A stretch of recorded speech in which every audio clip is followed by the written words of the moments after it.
Hello and welcome to the SaaS Growth Podcast. This week we are here with Joelle Kaufman. She is the founder of GTM Flow, a consultancy targeting SaaS companies and helping them grow. How are you today, Joelle? I'm doing great. How are you, Carl? I'm very good, thank you. How is California? You're in California, right? I am, and the sun is shining, and the clouds are nowhere to be seen. Just a normal day in California. In late October, another month we'll hit rain season. Yeah, I think another month for me is when I just get no sunlight for Yes. 4 months or so. You are Jealous. considerably further north. Very jealous. Can you talk us through GTM Flow and Sure. how it came to be? So how you Sure. got involved in helping other people's companies? So we probably have to run the clock back to getting into tech in 1996 with an AI company called Firefly. And I accidentally fell into tech, and I fell into what was then called an application service provider, i.e. we hosted our technology and our client plugged into it using some sort of an API. This is all funny because now we all talk about cloud and everything runs through the browser and what have you. So I've been doing this for almost 30 years. I've done product, I've done sales, I've done marketing, I've done customer success. And actually, it was during the pandemic, I realized that I thoroughly enjoyed building teams, building companies, but I had developed a method. And there were hundreds of thousands of people, because I've been at it a long time, who were using and applying my method in companies like Google and Facebook and Microsoft. And I said, I think what I want to switch to is scaling the method. And you can't do that by becoming an executive at one company. You have to actually work at executives with many companies. And so I started codifying my method more formally, the Curveball Method, and working with people who are eager to improve the results they get, to improve how they lead by having a better approach to curveballs. And here's the thing, Carl. I know you're in Europe, so the baseball analogy may not work as well, but you think about curveballs metaphorically, and curveballs are unexpected, usually unwelcome events. And if you are leading a team or organization, you see them daily. In fact, I'd argue that 90% of what are curveballs when you're in a leadership role, because all the simple problems are solved by your team. And so that's what I've been doing. And I work with people who have some sort of line to revenue, because it's really easy to measure the impact and it's really easy to know something's going wrong. So you did just mention your method. So was this, I think I've read the Curveball Method. Is that Yes. what you're teaching? Okay. Can you explain the Curveball Method to my listeners? Sure. So the concept of a curveball approach is before you even start your day, before you open the first email, text, Slack, Teams, whatever, you set yourself for, how am I going to engage with this day? How am I going to approach what comes to me? And then they start coming. And you have to use that approach. So the approach has 5 factors. 1, a focus on what's really important.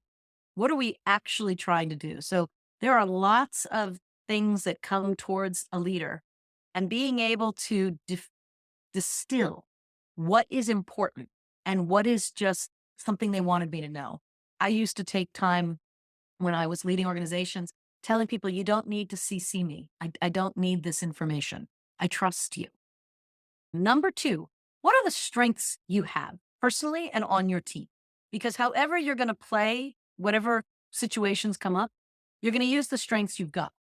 That doesn't mean it's not worth understanding where you have weaknesses that you either need to hire for or develop, but you're not going to develop them while hitting a curveball. Number 3 is mindset.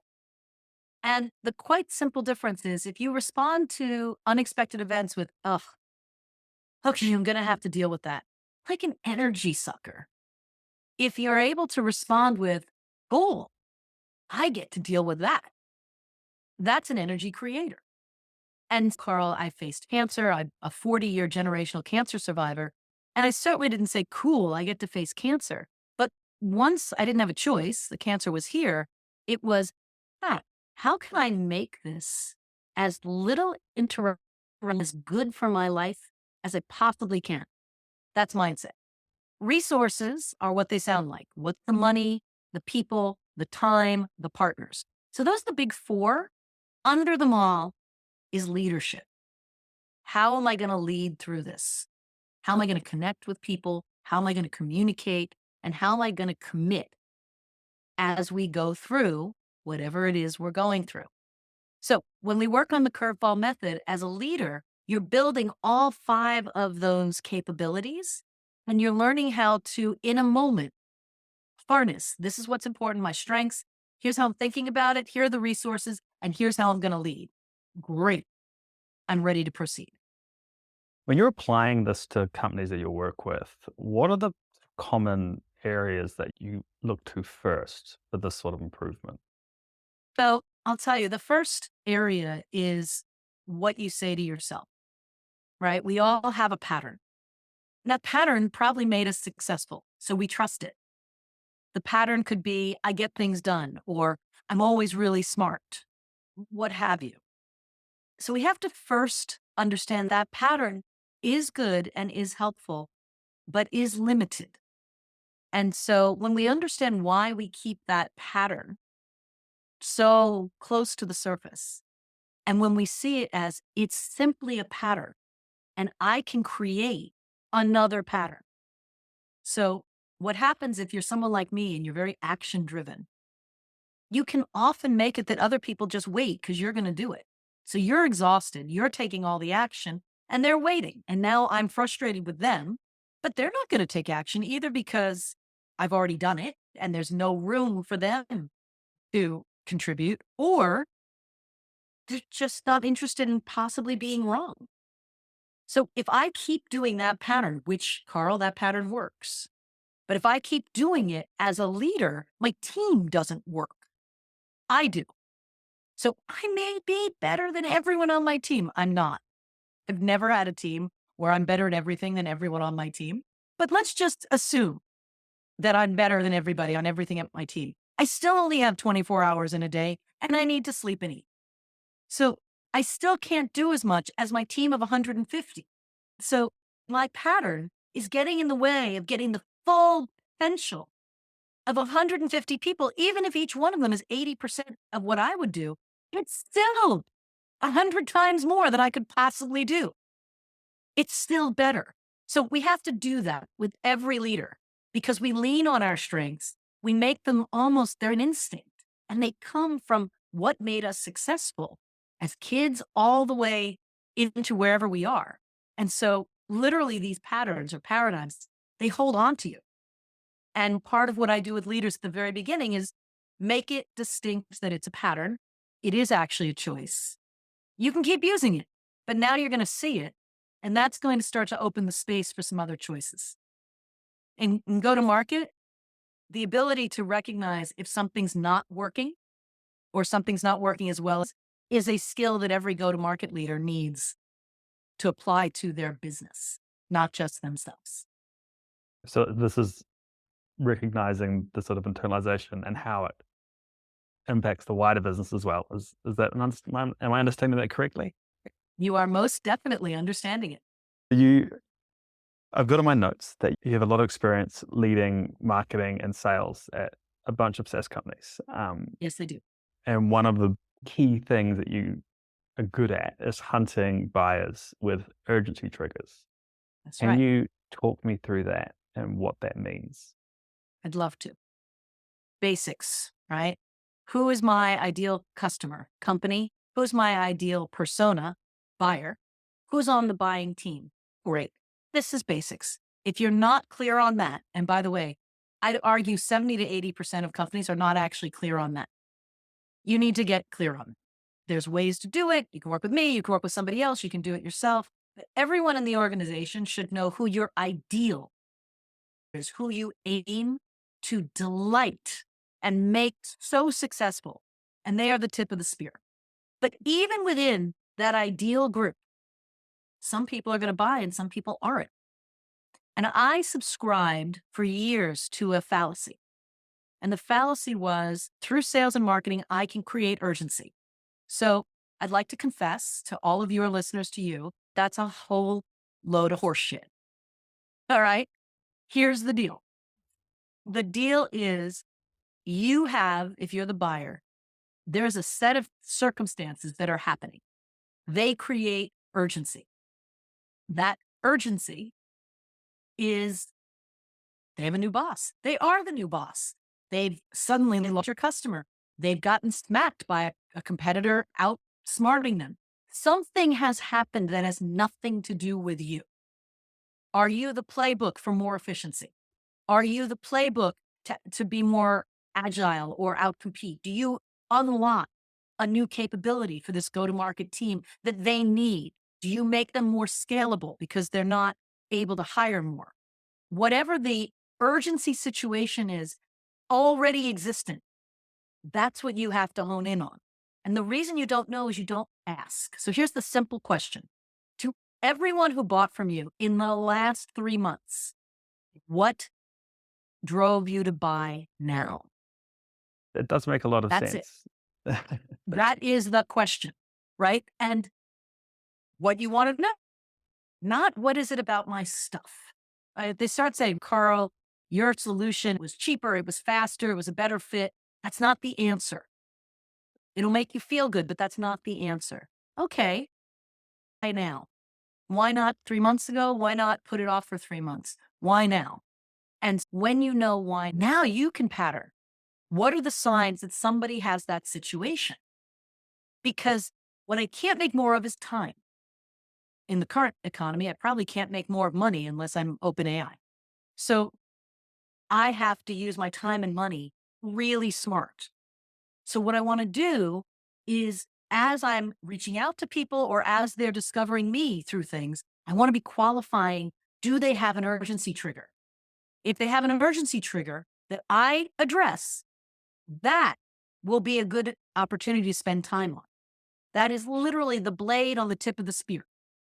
If you want to be efficient, go after your ICP with an urgency trigger. That's the difference between high close rates and average close rates. But that makes a lot of sense because I know a lot of marketing is about making people aware of a problem. And then when they know they have a problem, they start looking for solutions. And that's really where you meet them.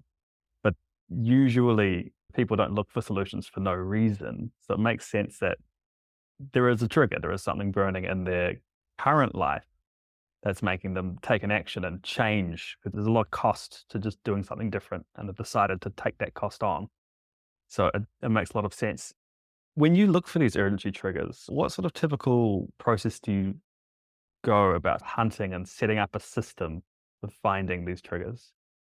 So the first simple system is, as part of your onboarding of a new customer, do you have someone who's not the salesperson? Could be someone in product marketing, could be an outside consultant, who reaches out and says, hey, Carl, we're thrilled to have you as a customer. Love to ask you a couple of questions. Tell me what's been going on at the company that made this a top priority now. All you have to ask, you're going to get everything you need, but you want to capture that. So whether you use Gong or Otter AI or Fathom, I don't care. You want to capture that data. You want to store it and ultimately feed it into, you can do it manually, you can do it with a data analyst, you can do it with AI. But what you're looking for is, are there patterns? So you're probably going to need to talk to 10 or 15 of them. Some people like to talk to 30, but some people don't sell that much volume. And so just ask everyone. And it's just part of welcome to being our customer. Most people like that call.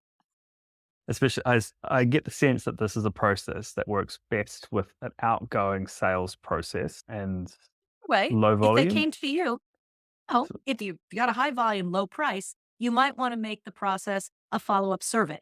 Hey, welcome to the company. We'd love to send you something as a thank you for becoming a customer. Could you answer this one question? Yeah. And if you want to make it even easier for them, you can create a drop-down list. Which of these things was the most important, what was going on? Again, it's not what was most important about us, actually what was happening for you. Are you new to your job? Did you get a new boss? Are you the new boss? Was there some sort of mandate from the board, from the exec? Was there some sort of, deficiency that became an issue for you to scale or an issue for you to do your work? Great. The good news is when I get the pattern, now I can hunt the pattern. I'm doing some work of that myself at the moment of building creating an ICP and building a bunch of targeting lists and stuff to try and find razor thin sort of group of people who need my service, actively looking to solve the problem I solve. So this is a fascinating topic. And by the way, if you don't find that there's an urgency trigger, there are only things for you. One, am I targeting the right market? Two, do I offer the right solution? If you are, and those are things you can experiment with, and you should rapidly. Okay, let me seek out multiple markets and see which one has the urgency. And you should have a hypothesis. So I had a client and they called me in to help with the growth of their managed service. And I quickly discovered two things. One, their customers of their managed service loved it. And they were all resource constrained. They couldn't hire lots of people, but they wanted to use this managed service everywhere they changed jobs, and they changed jobs every 18 months. And two, the company had nothing on their website. There was no way for someone to discover the managed service, nor figure out how to buy again if they didn't take the phone number of the person who sold it to them. So I said two things. One, we need to put this onto your website so that people can discover it if they are resource constrained and need your managed service, which is pretty awesome. And we have all these great referrals and recommendations. Two, we need to track your customers as they move companies and proactively put in a process that reaches out to them when they change companies so they can just sign up again. Bang. Big growth. These are not brilliant strategic insights. But when you step away and you say, what's the profile and the urgency trigger? Oh, that one's obvious. Let's do that more. It's effectively sell to people who want your product. Isn't that easier? It's much easier. It's so hard to sell to people who don't want your product that it makes sense to find people who already do and then get them to just say yes. Exactly. And you know who really likes your product? People who bought it already and were successful with it. Yeah. They're really terrific. So that brings me to another point on urgency triggers. If you are someone's answer to an urgency trigger, you cannot fail them. You must make them successful because they had a real problem and they bet on you. And so I've been talking a lot over the last month or two about in 2025, one of the key growth strategies has to be that customer marketing, customer success is not an afterthought. It is actually central to the business. And it comes first. So you have to understand your unit economics. So you sell to people you can afford to make successful at a price you can afford to do it at. And then you must do it. Yeah, it's something I've seen before. But every time I see anyone who buys a product or enters a SaaS business and isn't successful, says to me that usually the marketing is telling a lie. So they bought something they didn't think they were buying, or the product itself has some major flaw. But there's a mismatch though, because often if the marketing tells what the product does, then everyone who buys it is happy, even if they're not who you want to be buying it necessarily, or who you were trying to sell it to. So that's what that says to me. What are your thoughts on the success, customer success, and how that relates to these urgency triggers? Exactly. I think most marketers are trying not to lie, but there's a limit to how specific you can and how well people understand. One of the things I like is the try before you buy that's happened with product-led growth. That doesn't work if you have a large enterprise system. So you have to figure out how to give your buyer enough exposure to understand this is how it's going to feel. This is how it's going to work. This is what is going to be different. Human beings love routines, which means we hate change. So if we're going to need this many people to change this one thing, you got to talk about how we're going to roll that out, how we're going to create incentives and delight. I was talking with another client and they told me how they were marketing. And I think they were honestly representing their product. They were marketing it easily a few weeks too early for the buyer, or place in the buyer journey for where the buyer would need it. And in this case, because it had to do with settling estates, time is important. Okay. And so knowing when's the moment of peak urgency where you can provide delight. And then after they've bought, what is going to give that buyer a moment of delight and confirmation that I made the right choice? They need that. And they need it in the first few weeks. Even if I've got an 18-month rollout, it may be that by buying, they become part of a community where they can get resources and talk to people who are further down the path. And that helps them, right? What gives them a moment of delight and confirms I made the right choice? Because I feel like SaaS actually stands for someone's always selling. So it's always, there's always another SaaS.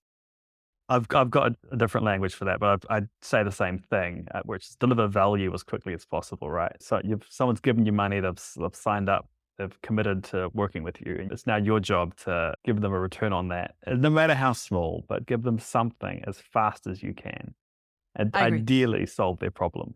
And you may not be able to solve it all, but again, what they want is confidence that they made the right decision. What gives someone confidence that they made the right decision? I'd say that if you help them, they're there for a reason, and if you help them in any way, Right. then I think your point, you something of value, something unexpected of value. I didn't realize I was going to get that. Wow. That's great. it's true. That's a good way of surprising people Right. with positives is a great Way way better to. than negatives. Oh, never surprised with the negative. Never. Well, what I talk about with the leaders is thinking about growth strategies. And I mentioned to you the 5 growth strategies for 2025 that are efficient, that are focused on what can you do to stretch your money, buy yourself time so that you can delight your customers and build your business. Because the days of people just pouring money down on you while you figure it all out, those are over. OpenAI is the fastest time. They've gotten to more revenue faster than any company before them.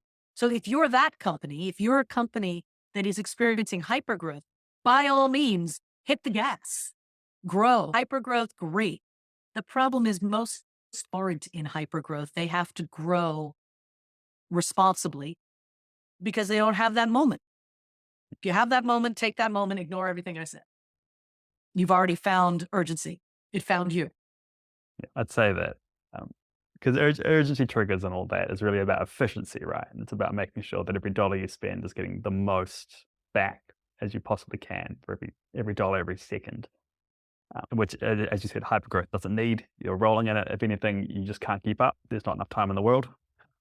Well, and in hypergrowth, you have, obviously you're trying to hire as fast. That's where you're constrained. You do need to keep an eye on unit economics because you can hypergrowth yourself into bankruptcy. Not that OpenAI has any chance of that, but unless you have endless capital. What's the classic example? It's like a pet.com from back in 2000s or something, where you're making a loss per unit, but then you make it up in scale. Which you can't. You can't right? do it. You just make a loss at scale. Right. Right. Unfortunately, that's many companies because as everyone probably accurately moves to generative AI and incorporates generative AI, the costs to actually run generative AI are very high. It's a very compute intense. So NVIDIA is doing great. AWS is doing great. I'm sure Google Cloud and Azure are going to do great. And a whole bunch of CFOs are going to go, we're spending what? I suppose that's very true with the push towards AI in the current market, where your unit pricing, because typically SaaS and tech unit pricing is tiny to the point it's not even worth considering a lot of the time. But I suppose it is getting significant, where you could actually be spending more per month than you're bringing in. And if you think of your unit economics, including your cost to acquire and your cost to support, right? Not just your back Not end. just, yeah. If you have high churn and you're spending a lot of money to bring people in, you found urgency triggers, but you don't delight them and they don't stick. Or you do delight them, they change companies and you don't catch it, that you've got to just sell again to the existing. You have a very leaky boat. And those are the kinds of curveballs that really twist up leaders. So what sort of techniques do you have for helping leaders identify these leaky boats and look for problems in their own companies? I do start first with ability to settle themselves. Whatever feelings of anxiety or performance anxiety and imposter syndrome, all of that has to tamp down, flow out, and be moved aside. I've worked with companies that are robust in their analytics, and that starts with everyone agrees on the definitions of data and how we're going to use those definitions. They're not being used to blame. So that's a leadership technique. Soon as you start blaming, and it's interesting, I have many CEOs who say, my team is not accountable. What does that mean? I tell them they're not doing something well and they don't do it better. Has that ever worked for anybody? I'm just curious. I tend to say, Carl, let's look at the data. What do you see? What are you thinking? What are the patterns you're seeing? What are the experiments we could run? And by experiment, I expect some of them will fail. But I want you to experiment rapidly and efficiently to figure out what isn't going to fail. And let's do that. I have to be betting that you're good at solving problems. If you're bought into that and you're bought into that experiment, I'm not going to have any problem with you being accountable. You're going to be hungry to run the experiment, see what works, see what doesn't, and come to me with, hey, Joelle, guess what we figured out? I still held you accountable that it wasn't working, but I didn't exercise my own need to vent my own frustration at you because that's not getting me anything. And by the way, if you can't do the experiments and you don't get excited about it, maybe you aren't the right person. That's a different change. But if I create a team of people who are thinking things are always going to go wrong, there are always curveballs, I need to see them, really look, come up with a series of experiments. In baseball in the United States, you're not out with one swing that was wrong. You get 3. And if you happen to catch a piece of the ball, you may get 40 swings. I don't know. So all I'm asking is figure out how you want to swing and take a shot. Yeah, I've worked in companies with that experiment-driven approach before, and it's much better than the alternative, which is big boss standing above you and gets angry because in those environments, you start hiding failure and you start trying to shift blame and just you don't want to get hit by it. But in the company where you're experimenting and working together, everyone's very upfront about a mistake and no one really cares. It's just a problem. It's just a new problem. And typically anytime there is a mistake, it's not one mistake, it's 10 all led to this outcome. And so That's right. no one is accountable, really. No individual is accountable, and you're accountable as a group. So it makes a lot of sense. And these experiments is a great way to get buy-in from everyone because you're all trying something. If it doesn't work, you change it, try again, and just work towards a better outcome where everyone's happy. And it's going to be different for every company and every team what that is. So it makes sense that it would be an experiment, not a here's what you do. Yeah, it sounds very wise. There's something about doing this for 30 years. There's a lot of experiments. A lot of experiments fail. Sometimes they work for a while, then they fail. And these are just curveballs, and that's okay. What I will say, Carl, is when you're taking an experimentation mentality, you still need to focus on alignment and priorities. As a team, we have to align on what we're testing for and how we're going to test it so that we're running the same experiment and we're using the same data to measure success, because then we can actually improve on it. If we go in different directions, any multivariable testing, we're not actually going to know the root cause. True. I think there's probably I was talking to someone a while ago about this. Is fairness, the discussion was about A/B testing and how to do it with a really low volume. So there could be an instance where you go wildly left field, but that's only if nothing's working. It's all gone to shit, and then pick a new starting point, and then start optimizing from there Well, rather than changing the like toilet paper for from instance, the Titanic. if you're on the Titanic, put on a life jacket. But if you are saying, look, I think we need to do something bold and different, even at low volume, I can carve out, I'm going to take 10 to 20% of my at bats and I'm going to try something different just to see what happens. I may not get enough volume for statistical significance, but again, that means I can go talk to people and I can learn more by just asking them. And now I have a much richer collection of data to use to inform the next experiment. Is there anything else that you think's worth mentioning in regards to anything we've talked to before we move on and start wrapping up? No, I think we've made some good points here about how to build on urgency triggers, how to have teams that function with accountability and experimentation and enthusiasm, even when things are going sideways. With the right mindset, when things are going sideways, let's be honest, it's more fun if things are growing like mad. It's chaos, but it's really fun and it's exciting. But it's also fun to get to solve hard problems. At a certain point, though, once everything's humming and going really smoothly, it's the curveball that makes it fun. When things stop working, you've got something to do. Exactly. And the world is competitive enough. Things won't be humming along beautifully. A bunch of my friends worked at Gong, great company. Things were going great. And then as soon as SaaS companies started to pull back on the number of sellers, they're facing down sells. It's not their fault. Gong is great. It works wonderfully.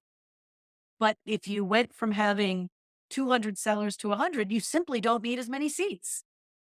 Was it Nokia, the CEO, who said they did nothing wrong but lost anyway? That sort of thing. Right. Right. Anyway, thanks You for want to coming, see Joelle.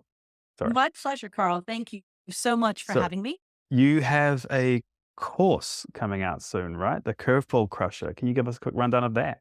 It's not a course, it's a program. It's a 6-month for individual leaders to develop their curveball approach and apply it to the situations, the curveballs they're seeing over a 6-month period. It involves hands-on coaching with me. It involves assessments and metrics so you can actually measure how you're improving and what you're doing. There are some weekly classes where you can meet up with other people working on their curveball approach and support each other. So that's the Curveball Crushers program. It's a 6-month program. And I'm really excited about it. I've been doing it in various less structured forms for the last 4 years, and seeing it come together it's exciting for people. And where can people sign up? If they go to gtmflow.com/curveball/crushers not slash crushers, which I think you could put in the show notes. It'll be in the show Uh, notes, yes. Yeah, they can read about it. They can listen to some people who've gone through the approach and are using it. And they can sign up for a 20-minute session with me to see if this is a good fit. Awesome. I think you're giving us a resource as well for all our listeners, which is the 5 Yeah. strategies to drive growth and efficiency, which is going to be at gtmflow.com/Carl Anderson. So you should Make it check that easy. out as well. Again, thank you so much for coming. And for everyone else, we'll see you next week.